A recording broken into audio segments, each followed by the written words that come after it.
रसूलुल्लाह सल्लल्लाहु अलैहि वसल्लम ने फरमाया, अल्लाह पाक क़यामत के रोज़ पूरे हफ़्ते के दिनों को इनकी मखसूस शक्ल में उठाएंगे, जैसे जुमा, हफ्ता, इतवार, इसी तरह सारे दिनों को। इसमें जुमे का दिन सबसे ज़्यादा चमकता धमकता होगा। अहले जुमा के लिए, यानी जो लोग जुमे के दिन जुमा नमाज का और इसके अलावा दूसरे मसनून अमाल का एहतमाम करती हैं, जैसे दुल्हन को रुखसत करते हुए दुल्हन की फ़ैमिली और उसकी सहेलियां दुल्हन को घेरती हैं, इसी तरह जो जुमा होगा जुमे का एहतमाम करने वालों को इसी तरह से घेर लेगा। जुमे का दिन अपने अहल के लिए रोशनी करेगा और वो इसकी रोशनी में चल रहे होंगे।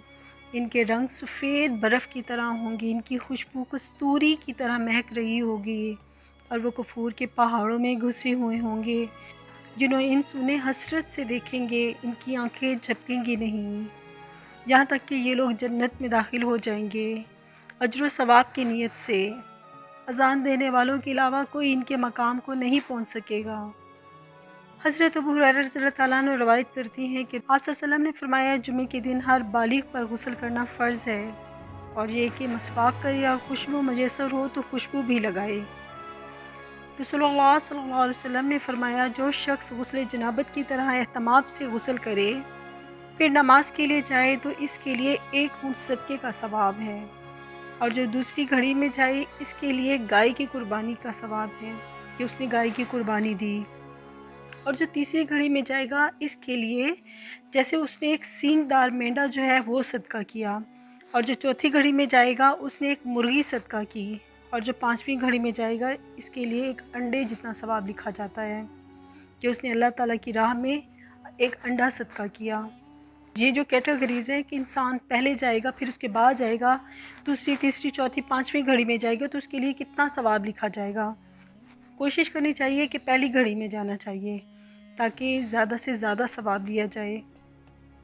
और जब इमाम खुतबा पढ़ने के लिए आ जाता है तो फरिश्ते अपना रजिस्टर बंद कर देती हैं, मस्जिद में खुतबा सुनने के लिए आ जाती हैं। और जुमे वाले दिन खुशबू लगानी चाहिए, गुस्ल करना चाहिए, जो मेन चीज़ें हैं उसमें मस्जिद में जाना चाहिए, मस्जिद में जाके नमाज़ अदा करनी चाहिए और सूरत काफ़ पढ़नी चाहिए। सूरत काफ़ की पहली 10 आयात जो हैं, वैसे तो लोग पूरी सूरत भी पढ़ लेते हैं, कोई हर्ज नहीं, लेकिन जो पहली 10 आयात हैं, क्योंकि उसके बाद जो है 11वीं आयत में असहाबे काफ़ सो जाती हैं, जो पहली 10 आयात हैं अगर वो पढ़ेगा तो काना दज्जाल से उसको बचाने का, और उसके अलावा और भी काफ़ी फितने वगैरह। और आप सल्लल्लाहु अलैहि वसल्लम ने यह भी फरमाया है